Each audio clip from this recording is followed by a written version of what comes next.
Before I start, I have to ask you to understand that old adage that if you don't like the message, please don't take your anger out on the messenger. I am going to be describing to you as best I can what the situation is with the United States' economic system, which has a name. It's called capitalism. And it is, to give you a hint of where we're going, it is a system in very deep doo-doo. It is in the greatest difficulty that I have ever seen in my life, and you can tell from my white hair that I've been around a while. I never expected to see what I am experiencing. And I imagine for many of you, it is the same, unless you are committed to something my psychotherapist wife explains to me as the problem of denial.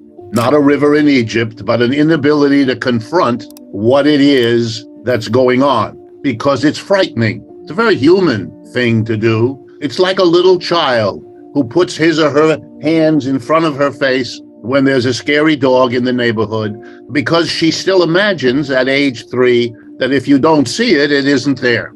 And if you don't see what's going on around us, then perhaps it isn't there. And that is something which our political leaders and our cultural leaders and our economic leaders, that's one thing they all have in common with very few exceptions, namely a commitment to denial.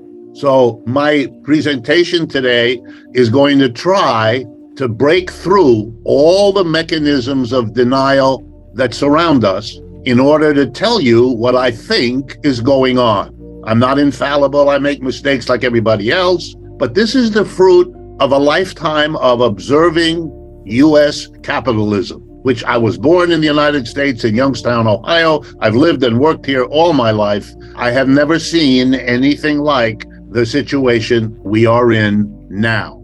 And to give you the framework and then jump in, I think that the history of the world is a sequence with interruptions, but a sequence of empires. The Greek, the Roman, the Persian, the Egyptian, the Chinese, I could go on.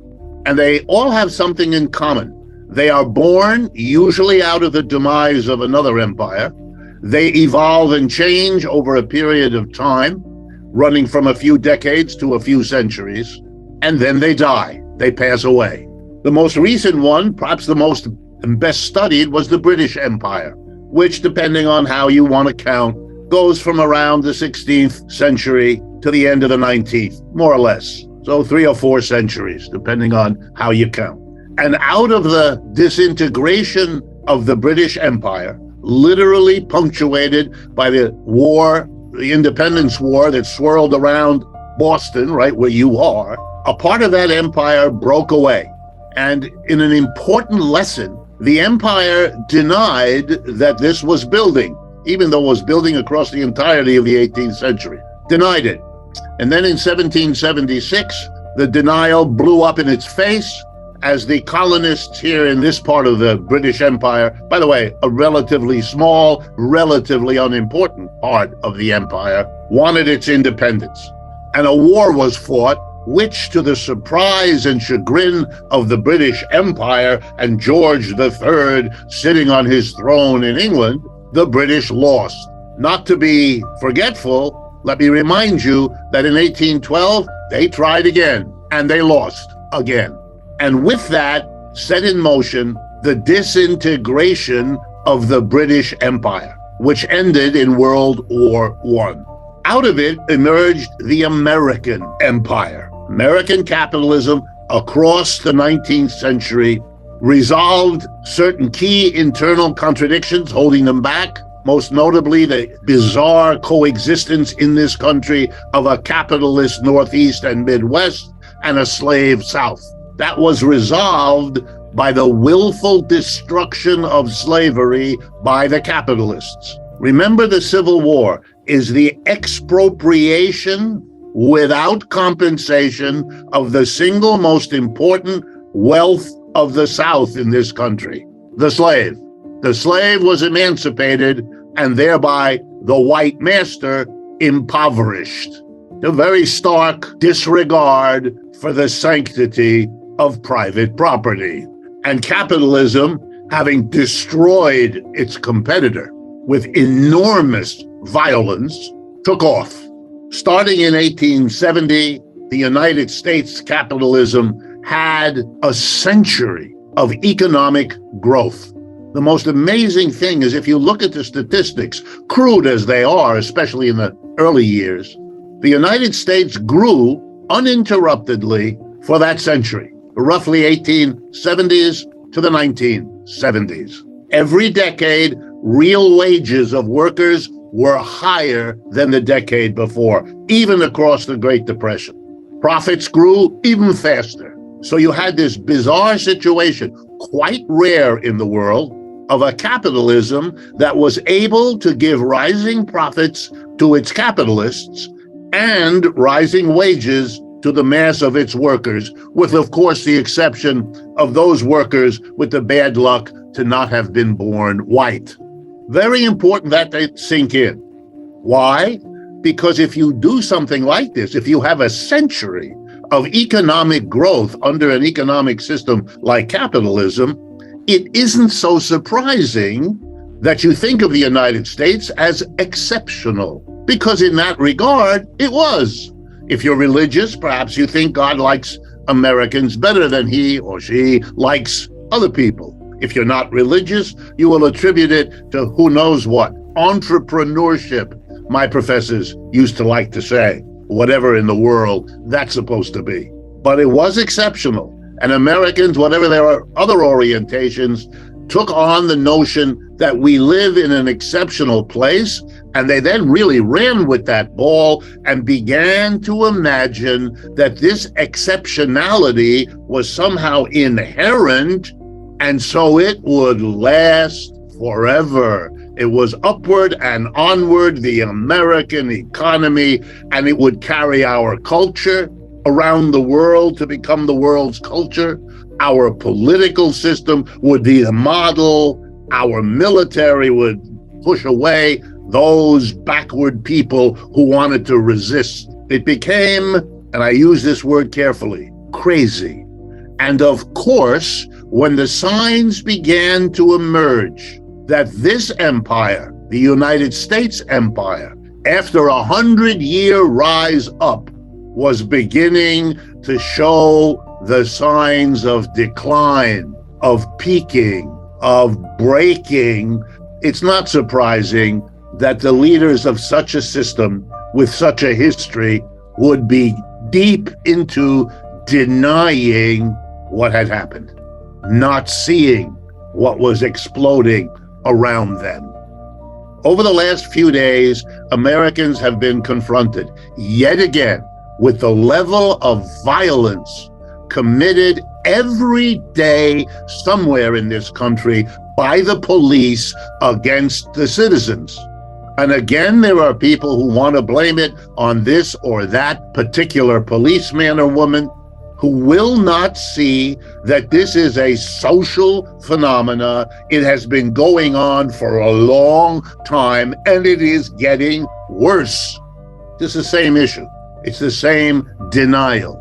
Okay, what exactly is being denied? Let's begin, and I apologize. I'm going to begin with economics, but that is what I know best, and that is what I have studied all my life. And so if I'm going to be useful to you, I want to share at first what I know best.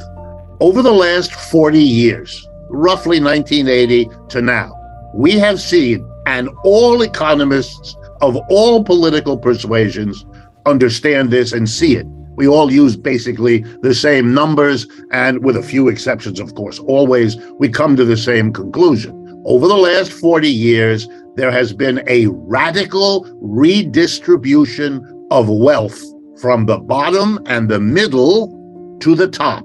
And the more top you get, the top 10% have done really well. The top 5%, even better. The top 1%, even better than that. And the top 1/10 of 1%, the best of all. And you know them because in our society, we adulate them. I'm talking about Bill Gates or Elon Musk or Warren Buffett or fill in the blank. You know them. Our culture makes sure you know them. They became much richer. The top 10% became richer all across those 40 years. This was partly because, very important that you understand this, it was partly because we changed the tax laws in this country. We relieved taxes from corporations and the rich, and we switched them onto the middle and bottom. It was done by Republicans. It was done by Democrats. It didn't matter who was in the White House or who was controlling the houses of the Congress. The Democrats did it a little less quickly. The Republicans were a bit more intense. Speed varied. Content did not. Even more important than the changes in taxes was the phenomena of the relationship between capital and labor. That is, corporations and business on the one hand, and the mass of people, employees, on the other. As I've told you, real wages went up for a century, 1870s, 1970. Why 1970 do I pick that? Now I can tell you, because that's when real wages in America stopped rising. Absolutely epoch-making change. What is a real wage? It's the amount of money you get adjusted for the prices you pay. So, for example, if your wages go up 10%, you might feel good, but if all the prices you have to pay went up by 10%, you're no better off with a 10% bigger money wage than you were without it because the prices have adjusted. We all know that in economics, so we don't use money wages, we use what's called real wages. Wages understood in terms of what it can afford you to buy. Goods, services, food, clothing, shelter, entertainment, education, medical care, whatever. Real wages rose. In other words, the money wages workers had from 1870 to 1970 rose more than the prices did. So they really got more stuff that they could afford to buy. In the 1970s, that stopped, and it has never resumed. The American working class today earns, in terms of what it can afford to buy, the average American worker earns now what he or she did in 1978. Try to wrap your head around no more real wage increase. For a country that had enjoyed steady real wage rises for a century, this is a traumatic event. How was it handled in the United States? Denial. I won't embarrass you by asking how many of you know what I just said to be the case. How many of you have dwelt in your mind on what it might do to a population used to a rising wage when it is no longer available? There was no discussion at the time or since, no debate in this country. What do we do about all of this? The closest you got were vague gestures in which somebody says, gee, the middle class seems to be fading away, as if this were, I don't know, some sort of cosmic effect, or maybe the result of sunspots or allergies, or who knows what. But an analysis, either of why it happened or of what its consequences were, no, nothing serious. Well, let me tell you what some of the results were. Number one, by far the most important socially, the women of the United States left the home where they had been sequestered for the earlier parts of American history and had to go out and do wage labor en masse. The only ones who had been doing that beforehand were black and brown women. They'd long been doing it because they had to, and the poorest among the whites. But now suddenly, all women, all the wives and mothers had to go out. There was no other way to sustain the fantasy of growth, of the American dream, of what had been experienced in the previous century.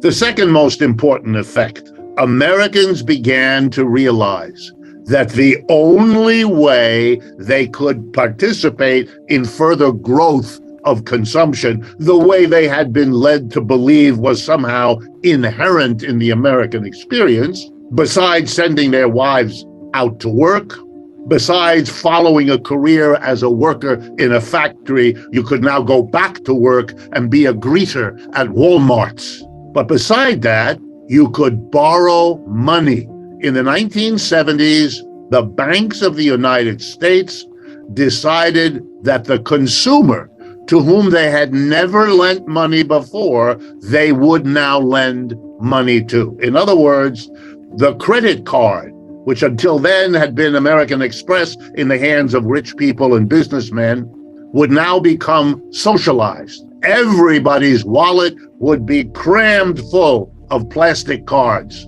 Live off them. And so the American working class, from around the 1970s to the present, accumulated debt. We are a debt-ridden society in a way we never were before. We became pioneers, not in covered wagons going west, but in what we could cram plastic in our wallets. All the growth of consumption in the last 40 years has been based on women's labor, women's earnings, and debt. Families have become much more complicated institutions to survive. We have the highest divorce rate in the world. We put our families under levels of pressure that would be impossible for anyone to sustain. American women consume more psychotropic drugs than any other population on the planet. Why? Because they are druggies? No, because we put them under impossible pressures, which blew up the family, since the mother was what held the emotional life of so many families together. And she was now as exhausted as the husband coming back from her hours of work. The empire's foundation is beginning to crack. Well, you keep assuming more debt, which the American working class did. It borrowed. It had borrowed with government support for its house. That's how mortgages developed. For those of you who don't know, mortgages were never given to working class people to buy a home until the Great Depression. To get us out of the Great Depression, the government took the step of guaranteeing the mortgages so the banks could lend without a risk. Otherwise, they wouldn't have, because they never did. The American Homeowner Society is a product of the government, not of private enterprise, which was too greedy and too frightened to ever do it. Home loaning, then the car had to be paid for with loans because the working class couldn't afford it. Then the credit card, so you could buy everything. And then in the last 20 years, a new indebtedness, the college student. So by now the family is dying, floating in levels of debt it cannot support because the underlying wage didn't go up, just the debts. And it doesn't take a PhD in economics, although I have that, for you to understand that if the underlying wage doesn't go up, you can't keep accumulating debt, because the time will come, and it's called 2008, and that's why that song is so appropriate, when the credit system exploded. Cracks in the empire. This system is so committed to inequality that not only did it grow over the last 40 years, as wages stopped rising, of course, where would workers' income go? They couldn't grow. Their wages were flat, but they were becoming more productive all the time. The last 40 years are the computer, the robot, artificial intelligence, all of that. Workers' productivity goes up. Workers' wages are flat. Wages are what the employer gives you. Productivity is what you give the employer. If what the employer gives you is flat and what you give the employer keeps rising, guess what? You have inequality. You're taking all your growing output and giving it to one small class of people. Employers are 1%, 2%, 3% of our population, if that. They get it. Even across COVID-19 pandemic, inequality got worse. And what did we do to the working class? After we gave them 40 years of losing everything, their families falling apart, their position in American society, their growing wealth, a kind of affirmation that somehow you're doing better, all of that's taken away. Then we hit them with COVID, then we hit them with an inflation, and now we're hitting them with rising interest rates. Let me frighten you, if I may, if what I've said hasn't done that job already. There is an example in history of another working class over a small number of years being hit with economic blows on a scale of what's happening here. The example is Germany, and here's how it works. In the second half of the 19th century, as the British Empire is declining, the United States is not the only competitor looking to replace the British. There is another one, Germany. World War I defeats Germany. Britain, with its allies, defeat Germany, throw them out of the competition, wipe them out, impose at the end a reparations they couldn't possibly pay. The German working class, which had been built up across the 19th century to believe it was creating a whole new globe. In German, it's called das Deutsche Reich. That's like the German Empire. And it had, territories in Asia, it had territories in Africa, and so on. All that was smashed when the unthinkable happened in 1914 and 1918. Germany was defeated. The empire was taken away, literally. The British took the colonies in Africa away from the Germans and made them British colonies. Everything for them destroyed. It was a trauma for the German working class. It ended in 1918 with defeat. Within 4 years, late 22, early 1923, literally a century ago, Germany then experienced the worst inflation in modern times anywhere in the West. In a period of 9 months, the German currency went from 6 Deutschmark to the dollar to 4 trillion Deutschmark to the dollar. Prices doubled over weeks at a time, every hour of the day. Any savings accumulated by a German family, and they were very frugal, were wiped out.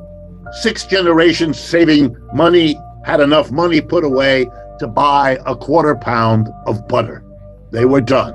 And 5 years after that, in 1929, the Great Depression hit Germany. It was too much. You cannot hit a working class, even the German working class, which was the best educated, most productive, and most progressive working class anywhere in Europe. No contest. Even that, it was too much. And in 1932, those German people, overwhelmed by what they had been put through, turned around and supported a little Austrian with a black mustache, Adolf Hitler, and you know the rest of the story. We're just living out, here we go, the same sad scenario. Denial, not explaining to people the foundation of what they're assuming, not talking honestly about its disappearance, the cracks, what it means when your empire has that fun ride up begin to be replaced by the much less fun ride down.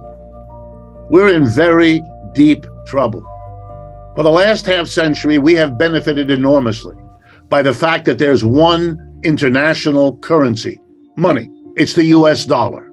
It's as good as gold because it literally functions like gold. That's over. Ukraine simply speeds up the process. China, Russia, now Saudi Arabia, Iran, Venezuela, and many more countries are signing up for another international currency, and it shouldn't come as a big surprise whose currency that is. It's the currency of the People's Republic of China. China shows all the signs of a rising empire, matching all the signs of a declining empire here. You may not like that information. You may be upset by it. That's your business. But to pretend it isn't there, let me give you just some numbers. I'm an economist. We do that. One of the things we do as economists is we look at the size of an economy to gauge relative economic power. And the number we use, it's crude like all numbers, but it gives you an idea. It's called GDP. It stands for Gross Domestic Product. It's a measure of the output of goods and services in one calendar year. So it helps us if we look at it and we measure it, and it's measured for every country on this planet. It gives us an idea of the relative size. Okay, let's now do a comparison of 3 countries, Russia, China, and the US, to get a sense of their economic wealth, their economic power, their economic footprint, if you like, in the world. To give you an idea of, and if you didn't know this, think about what that might mean. So I'll start with Russia. The GDP, most recent year of Russia, it's about $1.5 trillion. The GDP of the United States last year was $21 trillion. Do you understand? Russia has never been, and is not now, anything like a serious economic competitor of the United States. It never was. It never came close. It may have had some nuclear weapons to worry about. It may have had political influence, but as an economic unit, only people systematically denied the simple statistic I just gave you could believe that. Russia has $1.5 trillion GDP. The United States alone, 21. You know who has a bigger economic footprint than Russia? Italy. The United States is allied with Britain, France, Germany, Italy, and many other countries against Russia. If you put them all together, it's like 30, maybe $35 trillion against Russia with 1.5. What are you talking about? A war? This is a war between David and Goliath, and you're not going to be happy with who is playing which role. Think about it. Now China. What's the GDP of China? Ready? $17.5 trillion. That's a competitor. Not Russia, China. That's the empire emerging. Not Russia, China. And why? Easy to explain. Over the last 25 or 30 years, annual growth of GDP, how fast is the economy growing? Here in the United States, 2%, maybe slightly more, 2.3%, somewhere in there. Let's be generous, 2 to 3%, US, average annual growth. China, average annual growth, 6 to 9%. End of conversation. That's why China went from being one of the poorest countries in the world to being the competitor of the United States, one of the richest. You know what it's like? It's a story a little like the colony in North America being a place for furs and then becoming the new empire, so that the roles between Great Britain and its colony were reversed. Now Britain is our colony, as any honest appraisal of the relationship between these two countries would immediately acknowledge. In Britain, one of the most common jokes you can hear is that when the United States tells Britain to jump, the response of Britain is, how high? It's a question. China has overtaken the United States in dozens of fields, particularly the highest tech ones. Young people around you are using TikTok. That's Chinese as a social media. What's going on? The United States doesn't know what to do. Having not learned the lessons, having not understood what denial means, for a long time, they denied. Because to see the rise of China is to take a step in the direction that might make you confront what's happening to you. And that's a taboo. Finally, the United States figures it out. And what does it do? As if it learned nothing from its history, it tries warfare. It tries to slow down, to stop, maybe even to reverse history, just like Britain did. Mr. Trump declared a trade war against China. You remember? It's not that many years ago. He applied sanctions. He applied tariffs. He did everything he could to stop, to reverse it. None of it worked. It was one big, fat failure. Now we are in a war, we, the US and its allies, with the most important ally China had, Russia. That's what's going on in Ukraine. It has got nothing whatever to do with that sad country suffering this war. Talk about being in the wrong place at the wrong time. That's the truth of Ukraine. All the rest is propagandistic foolery on both sides. This is about weakening the ally of China, which Russia is. When the war started, Mr. Biden predicted the Russians couldn't last a few weeks. With this armada of countries and weapons and wealth and you name it, he referred to what they were doing as the mother of all sanctions, which it was, greatest sanction program ever applied. Russia wouldn't last. The ruble would be valueless within weeks. All of that, 100% wrong. The Russian economy bubbling along pretty well. Took a dip right after, came back most of the way. You know why? Because the sanctions mainly stopped buying oil and gas, which is Russia's lifeline. That's what Russia is, an exporter of oil and gas. I'm exaggerating, but it's the basic story. And Europe said we wouldn't buy it anymore, and that would have crippled Russia, except Russia found other buyers. It's not a complicated story. China bought more, India bought tons more, Saudi Arabia is reorganizing its economy, Pakistan is making important agreements with the Chinese and the Russians. The world isn't, guess what, controlled by the United States. It's over. It's all around you. The United Nations took a vote on Ukraine. The majority of countries did not agree with the United States. They either voted on the side of Russia or they abstained. They refused to participate.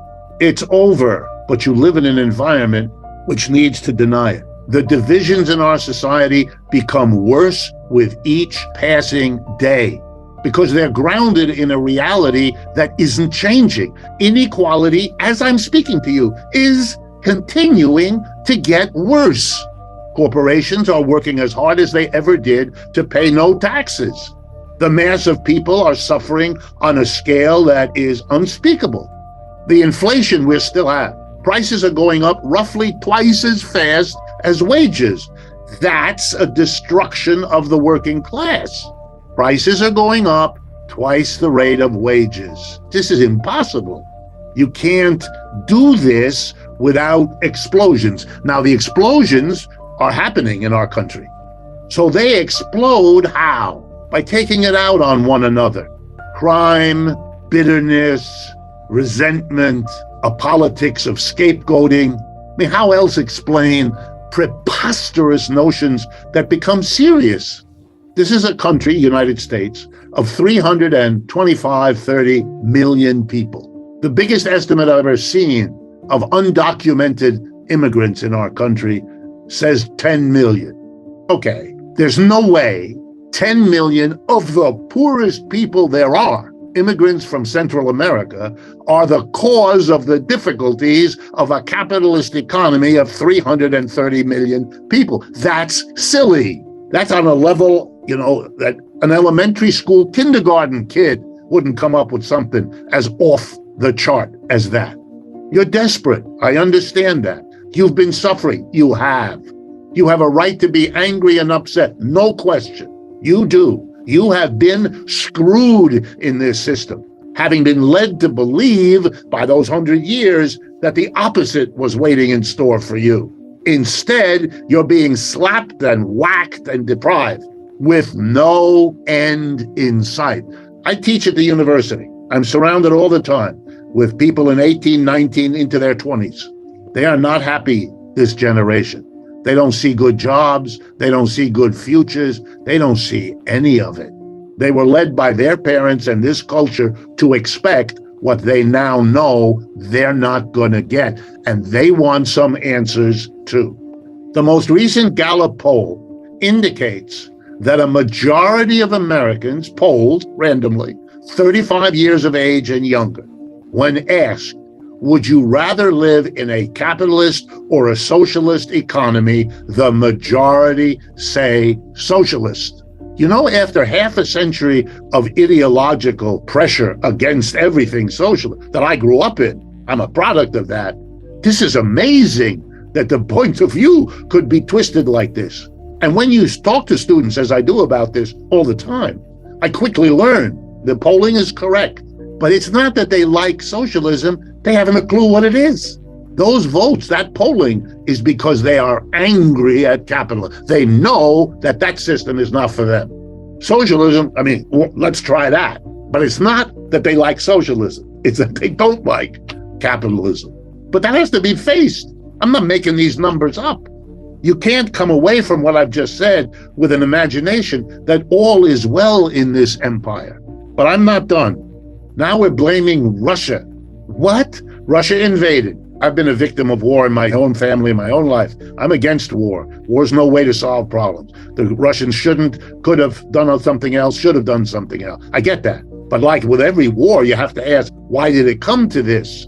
Russians have suffered from war as much as any other country in the last century. They're not going to go into a war easily and quickly. They're not like the United States, upon which no war has been fought in the last century. Both world wars killed more Russians than anybody else. They know. So why? You have to ask why. We don't. So let me end with military. Since the end of World War II, the United States has invaded small countries repeatedly, violating norms, rules-based international order. It invaded Korea. It invaded Vietnam. It invaded Iraq. It invaded Afghanistan. It lost all of them. The wars were lost. Korea, Vietnam, they all were lost. The Communist Party of Vietnam took over that country. The Taliban took over Afghanistan. I could go on. They lost. They didn't win. They lost. And if you look at the line between the Russians and the Ukrainians, it has moved westward. There is no question of who's winning and who's losing. Only in the minds of people committed to denial are these things going on. I'm not asking you to endorse either side in this war. I'm not asking you to endorse China or the Chinese system. I'm just asking you, and I do this with all my public speaking, I'm asking you, look at the reality you have in front of you. Don't be afraid. The danger lies in denial, not in facing it. And if we face it, there is a lesson to be learned from the British Empire. After 2 attempts to militarily force the United States back into the British Empire, after those 2 efforts had failed, the British Empire stopped trying and decided instead to try to work out a relationship with the United States, which it did. Not the greatest job, but did a pretty good job. The biggest waffle came in the U.S. Civil War when the British seriously considered siding with the South. They didn't, but they came close. After that, though, once they could see who won there, they went with the winner. A very courageous move once the war was over. But maybe we have to learn that we have to live with the People's Republic of China. It has virtues. We could learn from them, just as they could learn from the United States. And that to be a better plan than what they're doing now. The American 7th Fleet is in the China Sea. There is no Chinese fleet on our border. We are there. We are threatening them. We always have. This is a country that is now our economic competitor. Its global political reach is extraordinary, and it has 4 times the number of people we do. And now that they're closely allied with India, you're talking about the 2 largest countries by population on this planet. You better come to terms with them, because the prospect of defeating that in a war, that's a war everybody loses. So you don't have that option unless you're crazy. We have to stop the denial and face what is going on. Otherwise, we are going to get ourselves into one mess after another. And who's going to do it? The corporations that are profiting from this system? Unlikely.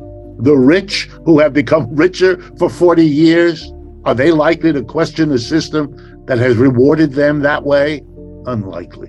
You know who's going to do it if anybody does? It's the mass of the people, the employees of this culture. Or, if you allow me the old language, the working class, because it's their ass that's on the line.